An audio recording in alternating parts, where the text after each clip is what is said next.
My ability to connect with athletes, I could monetize. Instead of me saying, this is what I do, I know how to do it, I say, what are you missing? It doesn't matter your business. It's like how you make people feel. You gotta humble yourself and start clawing your way back up.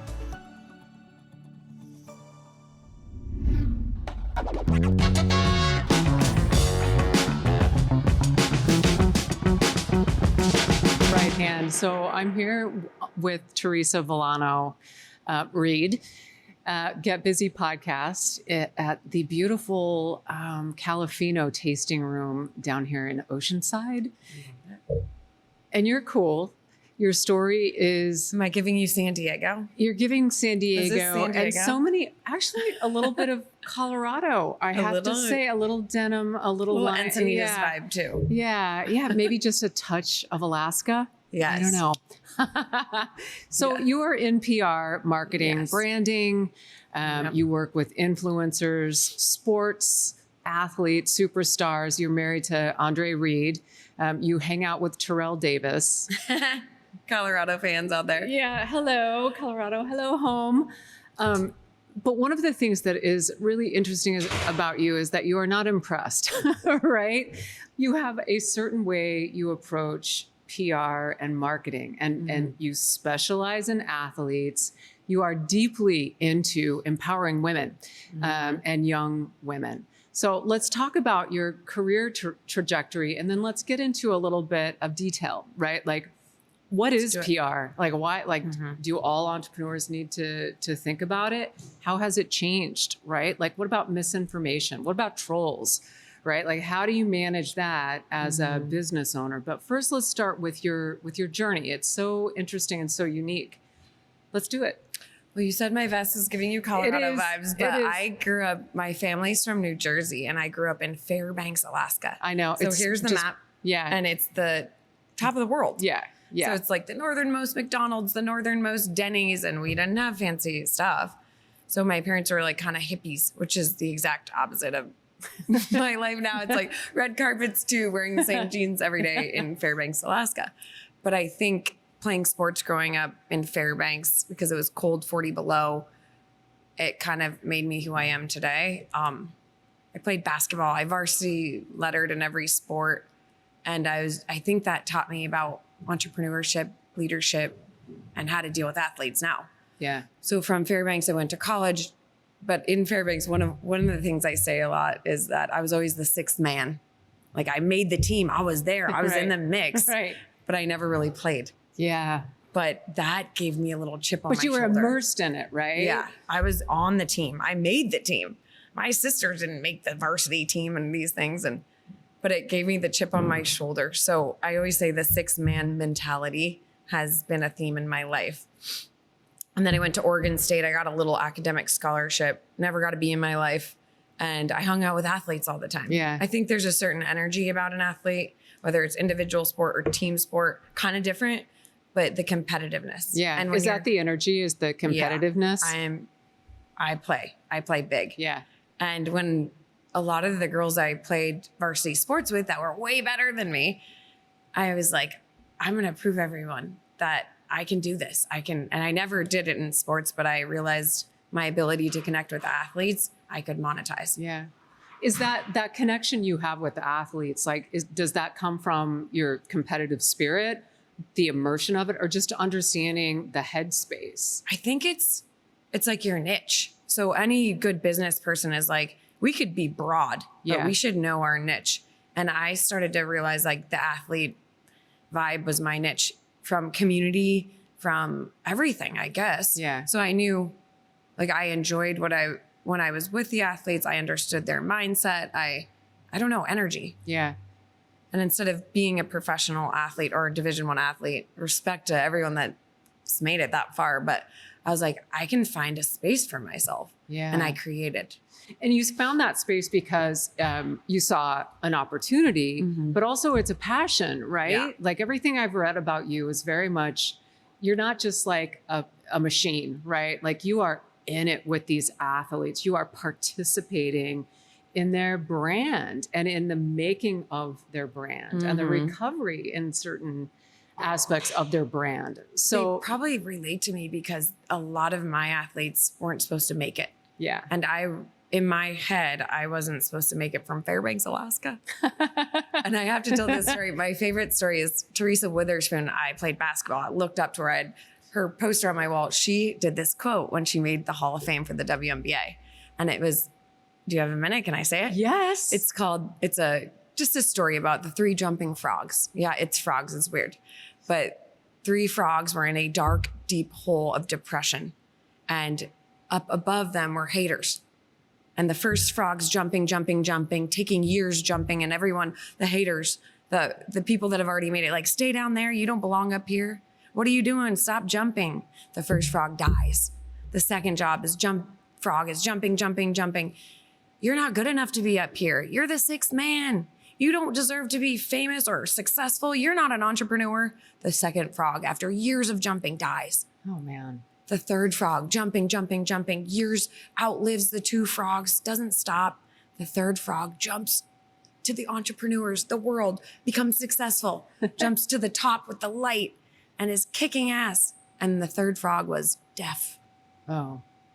So I am that tone deaf frog from Right. Fairbanks, Alaska. When my mom and my siblings and everyone was like, become a teacher, Teresa. You're so good with kids. You should be a nurse. Get a stable job. And I was the deaf frog that kept jumping Yeah. till I created a niche in my career Yeah. because I was tone deaf. No, I knew my worth. Yeah. I didn't let people tell me that I couldn't work How in did you, sports. but yeah, And those are the deaf frogs are my athletes too.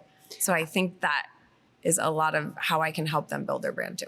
but how did you let's go back to what you just said. I knew my worth. Yeah. How did you I was know? tone deaf.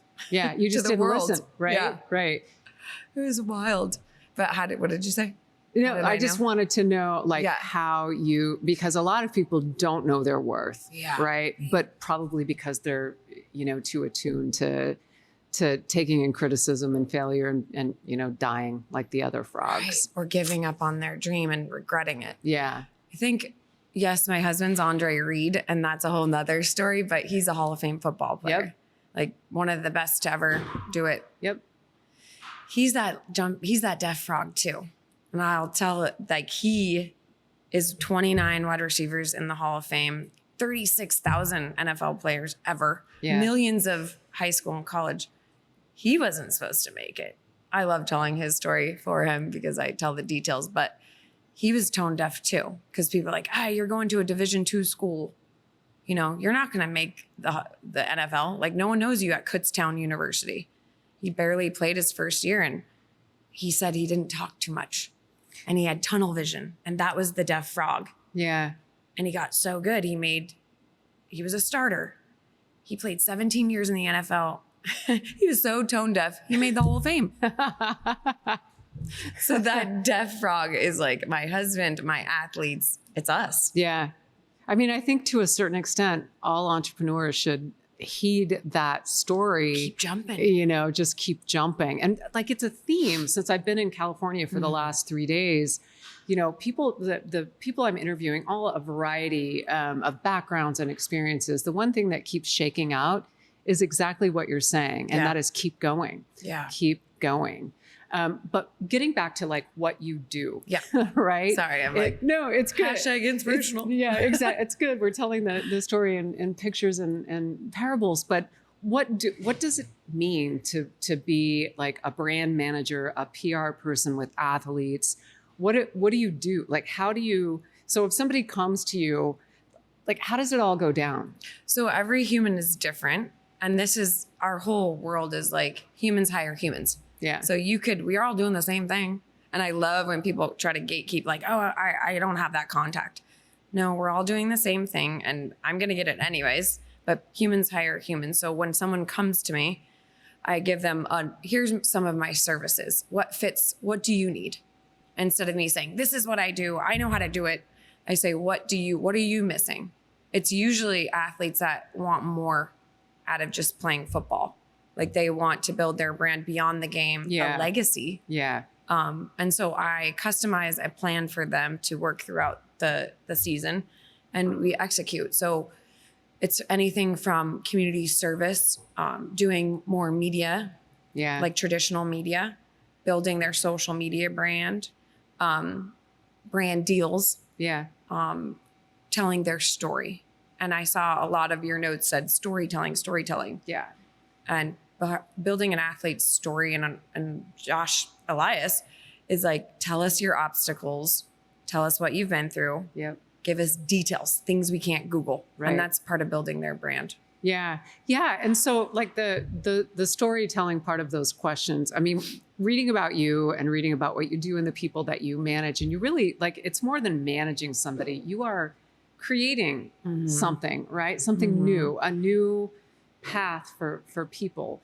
How do you approach the storytelling, right? Yeah. Like how does that work into your strategy? Yeah. Because it's just like anything. It starts in high school when they say it's okay to be unique and different. No, now more than ever, we need to be different. I love my Instagram friends that have a beautiful aesthetic. They're beautiful girls and guys posting. Yeah. And I love my athletes that are posting their cars, their jewelry, their Things. success on the field. But what really sells in today's marketplace, if you want brand deals and you want to storytell, is what makes you different, not the same. Yeah. So that Give me an example of that. I will. Okay. I have a couple of stories, but an example of how I've taken an athlete's story into getting brand deals and marketing and not just snowballing is San Diego Padres. So we're in the Padres territory. We're not the Rockies. This is it. Okay. So everyone All right. here loves the Padres. So I just was in a moment where I was like, I'm going to do a San Diego sports takeover. I got a call from Joe Musgrove. He's a star pitcher on the Padres, native San Diegan. And they're like, hey, our client just threw a no-hitter. Everyone wants him now. He's the first in Padres history to throw a no-hitter as a pitcher. And he's from Grossmont High School down the street. And I was like, this is a story. So how we utilize that is every brand would love to work with Joe, all the local brands. But Joe has his brand and his storytelling down so tight that he says no to things that don't fit his, not just aesthetic, but his organic passion. Yeah. So like he's passionate about his cars and we did a Soapy Joe's car deal.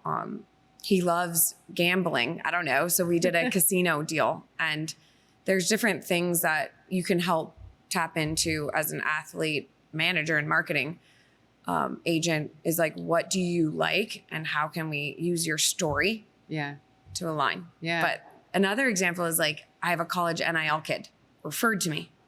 Like once you get in the weeds of what you're good at and your purpose, people refer, right? So I got a call, hey, this kid's a star running back in the college football. Can you help him?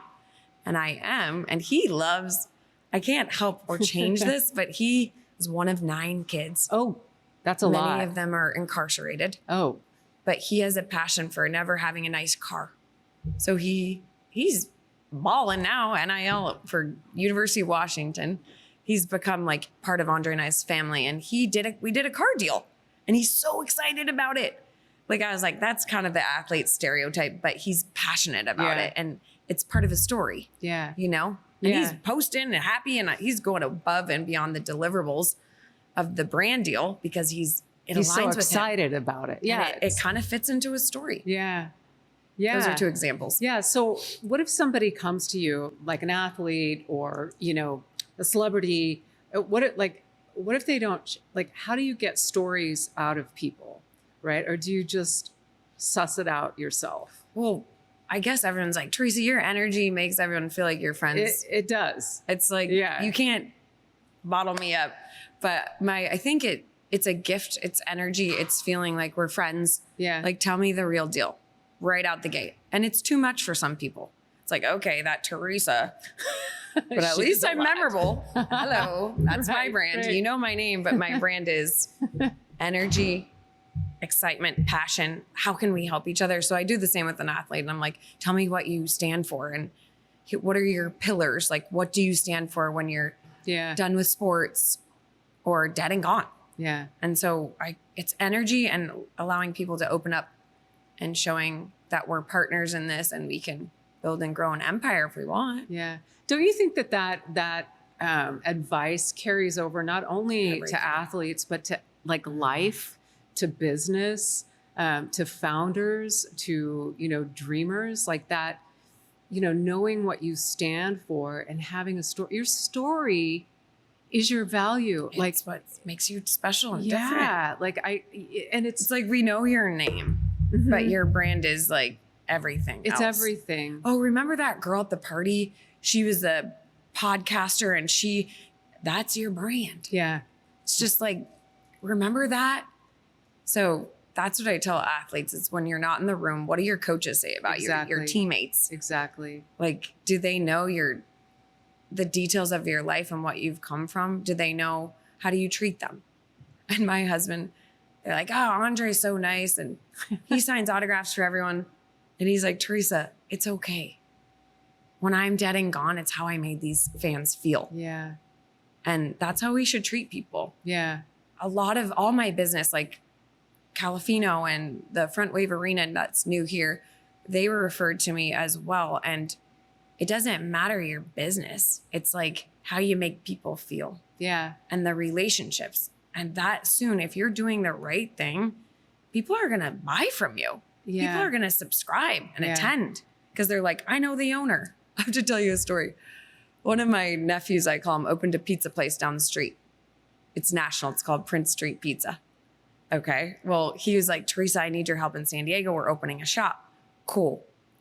I always laugh. I'm like, I made him famous. He's not a sports athlete, but I was like, fine, I'll help you. Here's what I can do. Every celebrity in San Diego is photographed with him on the wall. Oh, the pizza place. Nice. He has a card that we developed together. This is non-sports, but all the athletes go there. And it says, I know the owner. That's it. That's it. So when they go up to the desk, they're like, and that's relationship. Yeah. And they all tag for free for Yeah. a $7 slice of pizza. These celebrities and athletes, John Legend, Michael B. Jordan, Jordan Love, Andre Reed, they tag because they know the owner. Yeah. And that relationship that I've helped build, their photos on the wall. Yeah. So It's an experience. That wasn't athletes, but like you're creating an experience and a journey relationship. and a relationship. And it's like trust is so foundational to what you do, right? Like people have to trust you completely. And that can be really challenging for some people. What about when you're in like a crisis management situation, right? Like it's athletes, shit's going to go wrong, right? Like what is your approach? You don't say too much. Yeah. And then you let time and you get the top attorneys. Yeah. I don't know if I should say any examples right now, but you get a top attorney. You always have an attorney on your team to help you. You don't say too much. You let it all shake out and the truth will unfold. Yeah. But my big piece is like immediately after that, the dust settles, serve. Yeah. Serve your community, serve your people. You might have made a mistake. You can't take it back. But what are you going to do? Apologize. Or maybe you don't have to apologize because you aren't wrong, but start serving. Yeah. I am a Christian and I'm like, we get paid to serve. Yeah. And when we make a mistake, we can serve. And at least we're doing something to fill this world and make it better. And our way to apologize, So I always have a service plan. Yeah. Community service plan. Let it shake out with an attorney. Right. Apologize if you have to. And then serve the community. Yeah. And show them a different side of you. Yeah. I had a really good friend of mine who his assignment was, and I think this is a really hard assignment, and I would love to hear how you would have approached it. It was rehabilitating the Lance Armstrong brand. Wow. A book. And I think that has launched, and I don't know that I would call it necessarily a success, right? Because there's still a taint to the Lance Armstrong brand. But how would you approach like rehabbing a reputation? I thought they were doing a good job. I don't know. Okay, but I do know. I mean, it goes back to what I said. There's not much you can do when you made a big mistake. Yeah. But think about relationships 101. Yeah. My philosophy is apologize. Apologize and hope that some people will see the good in you and then do something good. Yeah. Right. So you can never fully recover, but you can pivot and you can change your narrative. And that's where the community service, how else can you change your narrative? You can't. Start another business and be all flashy. No, Right. you got to humble yourself and start clawing your way back up Yeah. and showing people a different side of you. Kind of what I said before. Yeah. Yeah. No, it's Yeah. all it's all related, I think. To, Like I always say to young women and men that want to work in sports, be so damn good they can't ignore you. yeah. Like your energy, your spirit, what you're wearing, what you say, like even if you've made a mistake, coming back as so damn good, so damn kind, so damn charitable, so damn giving, mutual, that they can't ignore you. Yeah. And then you're top of mind. It's like that sixth man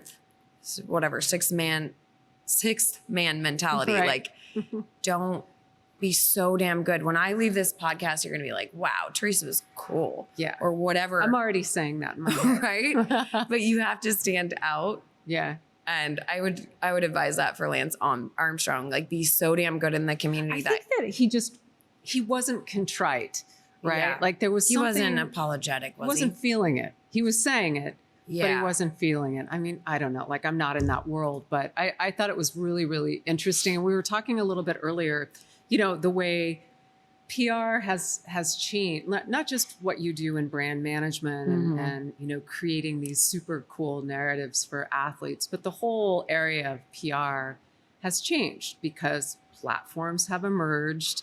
The influencer movement is underway. And, there's a shift from a traditional media, right, mainstream into like the niche, the social media, the TikTok, the influencers, the creators, the creator economy is. I have to tell you this, at Super Bowl the past 2 years, I'm like hustling to get all my athletes little paid deals. And they're like, oh, Teresa, we're moving in the creator direction. I was like, what does that mean? And they're hiring. And this is what I've had to teach my athletes, whether they care or not, is like former athletes that are now creating content with a huge digital reach. Yep. Instead of a professional athlete getting paid as a professional. They're doing it themselves. Yeah. The creator is showing personality. Yeah. And doing cool content that has a digital reach. Yep. They might not be getting paid what a pro athlete's getting paid. Right. So the creators are a thing. And when I was like, I need to do a San Diego sports takeover, everyone should know me here, how I can help them. I was like, I got to include influencers. Yeah. So one of the services that I didn't want to offer was the creator influencer. Oh, why didn't you opening a pizza place? Why didn't you want to offer that? Are you opening a new arena or sports team?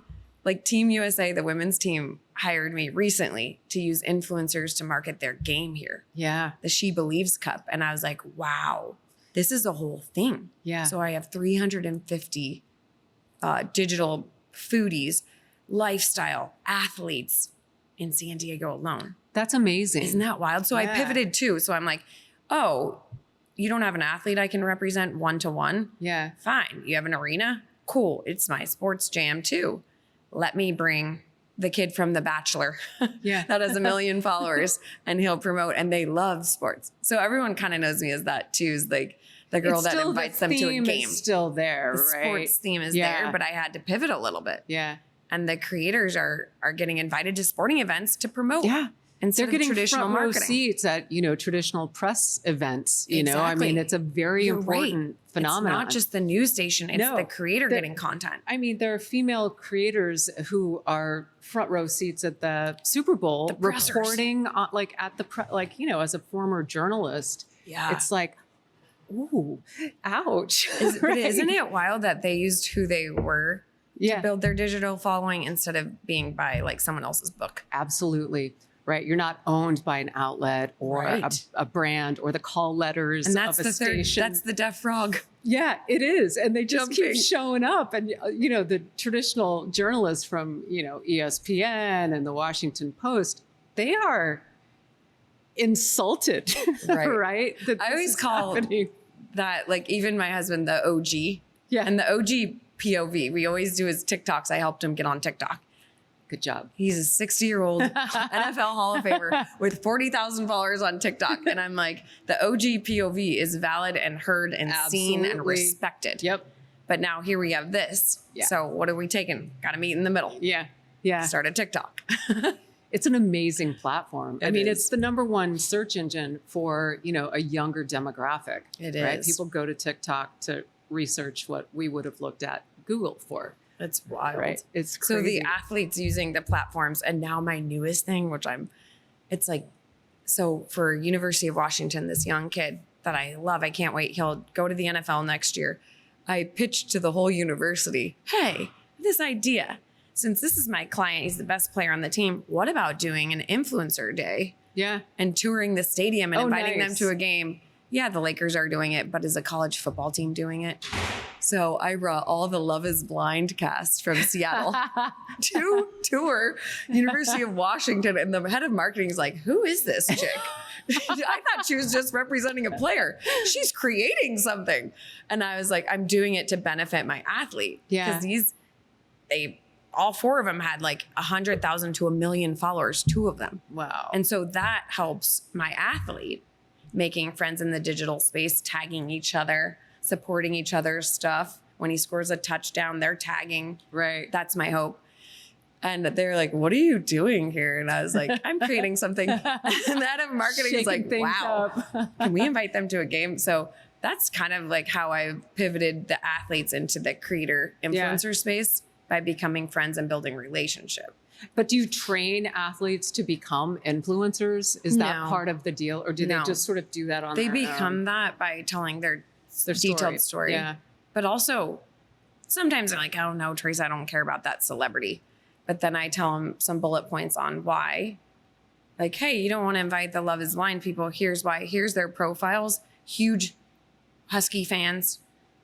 Here's some reasons why that this is cool. Yeah. Because a lot of athletes are like, I'm just going to stick with sports. Yeah. And that's awesome. fine. But you hired Yeah. me to develop you as a dynamic person Exactly. and step outside the box. And that's when innovation happens. Yeah. Sounds like you're pushing and disrupting Yeah. known ways of innovating in the sports. branding space in sports. And everyone keeps saying, skip the individual athletes. You should do this nationwide with the influencer programs for Yeah. sports teams. It's like, a I can big doable. It's a big deal. And when you sat down here earlier and turned down my offer of a shot of tequila, you said, I'm all about you were Oh, women, I got to tell you. yeah, like your empowering women part of your story, I think Yeah. is the most important and powerful. Yes. Right. So talk about that a little bit. And then you had something you want to read. Yes. Should we hold You're on to gonna love that that. until the end or like, We can do it after. But However- so as a woman in media, you've experienced some obstacles. Tell me one of your biggest. Flip the script. equal pay, opportunity, being talked down to, Yes. let's see, being scolded. Yes. Yeah, just all the That things. I'm all triggered right now. Yeah. So those things happened to me as well, but I'm pretty bold. And then I ended up marrying a Hall of Famer has helped me yeah. because he's an ally and advocate to being a woman in this space. absolutely. So one of my, I don't know if, Alex Morgan, she's an athlete that I've done some deals with or helped build her brand in San Diego. I have to keep it vague because she has a whole team, but I have helped Alex. And one time I was like, I have a whole notepad in my phone. Instead of getting back at mails that say condescending things to me in this space, I write it in my notepad. And so I go back to that notepad as the sixth man, the jumping frog. And I'm like, wow, this is motivating. Like, oh, Teresa, she's all business all the time. She's always networking. If you said that to a man, that'd be like, wow, he's about his business. Yeah. You're saying it as an insult Yeah. or like, you're too much. Yeah. Like, you're okay, too much. That's Can I a talk lot. to you for a second? A huge male in San Diego, real estate mogul, one of the wealthiest guys. Like, I love you. You've introduced me to so many people. Can I pull you aside? You got to take your foot off the pedal a little bit. You're doing great. But if I could tell you something, take your foot off the pedal. Would they have said that to my husband? No. Would they have said that to a man? No. No. No. So this is, as working in the sports industry business, period, women have a lot of things that are said to them as feedback. The feedback thing, man. But these are some responses. Are you ready? Yeah. It's a poem. Okay. Don't take full credit for it, but I did tweak it to be my own. Okay. So responses to feedback in business, sports, Anything. entrepreneurship as a woman. You're so aggressive. people have said this to me. Same. Thank you. I've learned to advocate for myself clearly, even when it makes people uncomfortable. Awesome response. You're too confident. You're too much. Thank you. I take pride in knowing my worth and celebrating my achievements. Nice. You're too loud. A little bit, a lot. I know. My voice is very powerful. I've worked very hard not to diminish it for others. You're so bossy. Yeah. Thank you. I'm unafraid to make decisions and be a leader. And the last one is, you're so strong and so independent to be a woman. Thank you. My strength has helped me through a lot of challenges, but I also value support, connection, and community.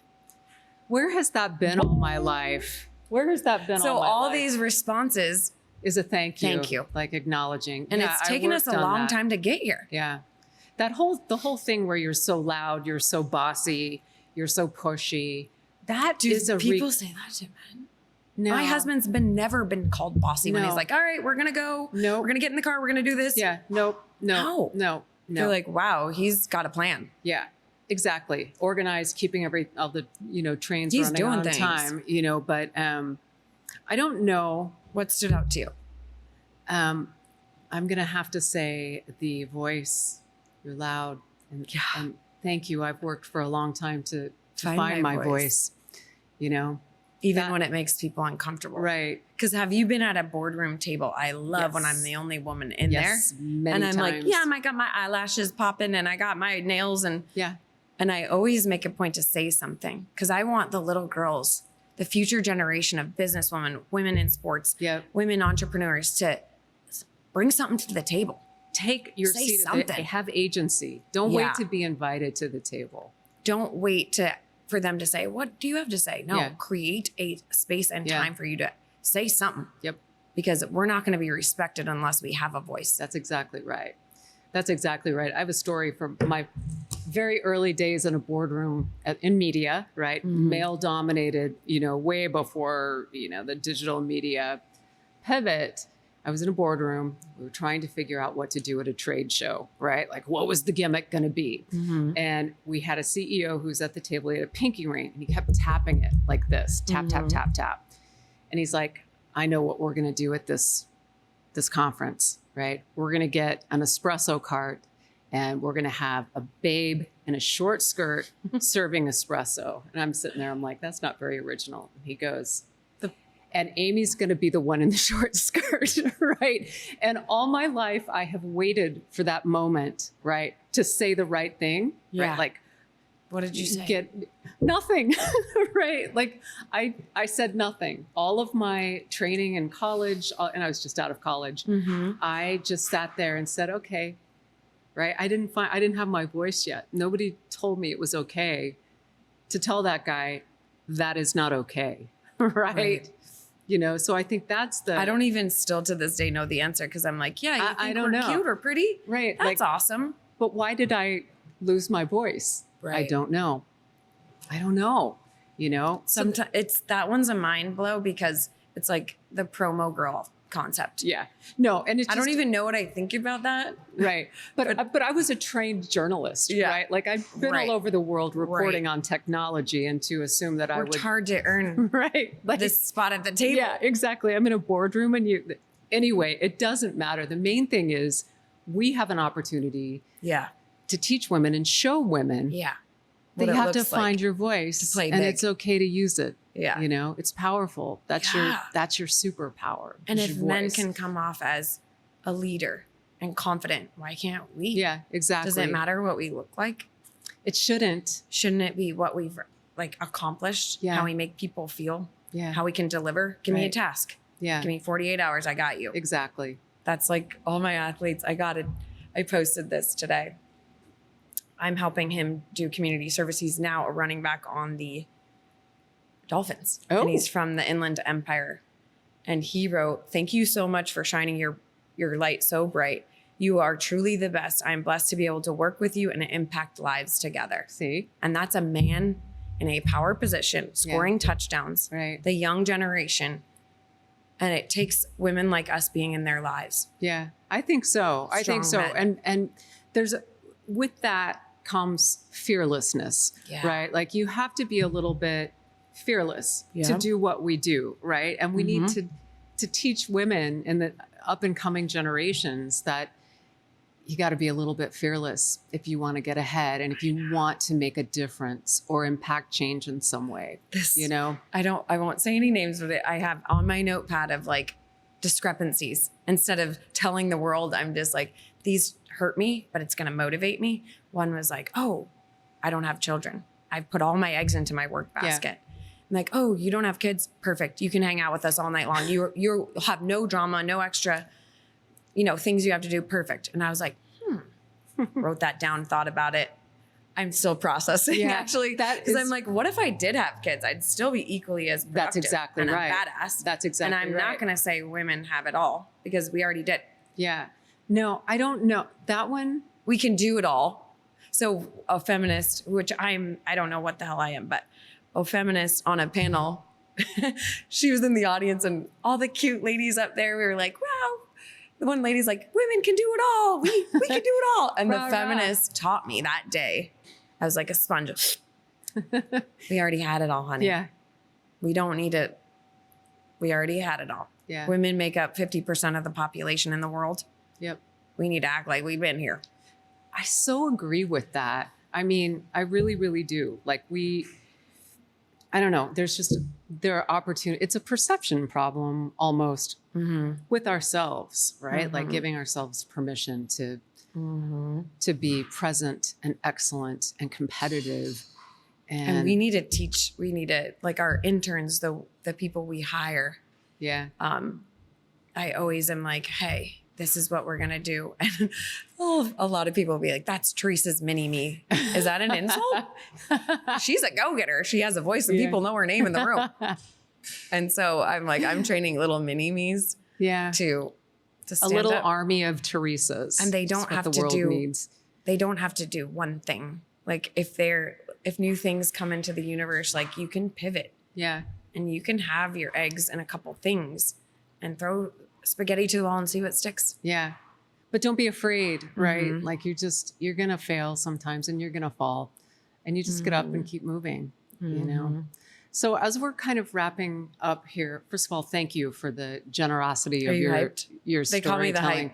I feel hyped. But I also feel introspective, right? Like it's very thought-provoking conversation.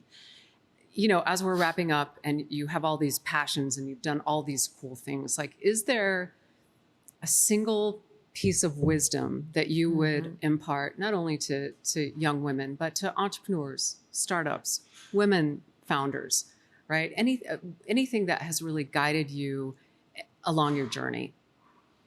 I kind of intermixed it into our conversation already, but I guess it's the sixth man mentality. Is like, you might not be the star, but you keep jumping like that deaf frog. Yeah. And Carrie Walsh Jennings, she's a 4-time medalist, 3-time gold medalist. Someone referred her to me as well. And she's like, you're one of the most beautiful people, Teresa. And I was like, I guess it's energy. So I also always tell people that it's like your energy attracts what you deserve. Your energy attracts what is right in this moment. And I was like, how do I get the Terrell Davis, the Joe Musgrove, the Alex, the Carrie Walsh Jennings, the Andre Reed? Yeah. And it's energy, knowing your worth and value and showing up.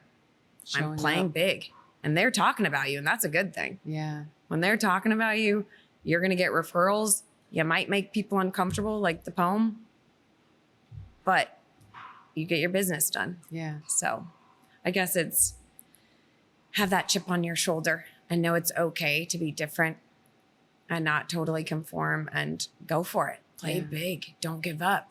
Yeah. Fire in your belly and just, don't ever let it burn out. No. Is my philosophy. I love when men are like, wow. I'm like, yeah, we're partners, aren't we? Yeah. And they send messages like that. So when we play big, show up and have confidence. Yeah. So we got this 50-50. I don't know if everyone likes that, but I'm like 50-50. We got this. And Andre is like having someone in your life that is your actual partner and not just your husband or spouse or partner. It's like, wow, that's what we're made to do. Have a partner. Yeah. whether it's in business, a friendship, a marital partner, like let's help each other. Yeah. And then let's find more of those, Yeah. you know, Yeah. I feel the same way, you know, like my husband is very much, uplifting. yeah, supportive and, you know, very proud to, you know, hang out and, you know, Sorry, we're digressing. It's not in a perfect bow it's all to right. finish. That's but what editing is someone, for. my, one of the Bachelorette girls, a lot of them have become my friend, the lead Bachelorette, but I don't know what that is. okay. So on ABC, there's a dating show called The Bachelor. Okay. And they get chosen to give out roses and Oh, pick their, yeah. So okay. as wild as it is, I watch the show and then I'm like, I should be friends with them. Somehow I'm in the same room or I'm just like, how does this always happen to you? It's a vibration. Yeah. And I become friends with a couple of them, Claire, Katie, Thurston, I love. And then Becca is an acquaintance here in San Diego. But one of them, I think it was Claire Crawley. She was the lead Bachelorette. She's like, Teresa, when you're not in the room, your husband is talking so highly of you. He is so proud. And I was like, imagine if he married that model. Right. What would he be saying? Right. Yeah, she's beautiful. Right. No, we got a lot more going on here. So find yourself a business partner, a spouse that's talking about you when you're not in the room. Yeah. It's Yeah. like, boom. Thank you so much for coming out welcome. and, you know, sharing your light. It was really, really nice to meet you. Thank you.